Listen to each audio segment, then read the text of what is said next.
మధుర మీద సుప్రీంకోర్టు అయితే అలహాబాద్ హైకోర్టు నిర్ణయాన్ని సమర్థించింది.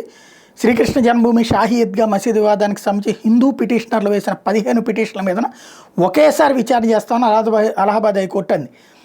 అది సహేతుకంగానే ఉందని, ఇరు వర్గాల వారికి న్యాయం జరుగుతుందని సుప్రీంకోర్టు కూడా అభిప్రాయపడింది.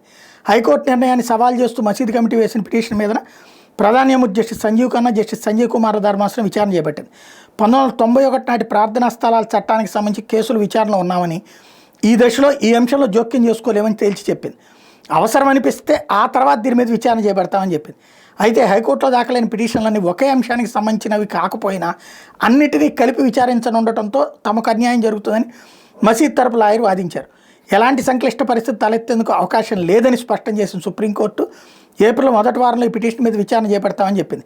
మసీదులు, దర్గాలు తదితర ప్రార్థనా స్థలాలకు సంబంధించినటువంటి పిటిషన్ల మీద ఎలాంటి ఆదేశాలు ఇవ్వద్దని చెప్పి, ఎలాంటి ఉత్తర్వులు ఇవ్వద్దని అన్ని కోర్టులకు సుప్రీంకోర్టు డిసెంబర్ 12న ఆదేశాలు ఇవ్వడం తెలిసిందే.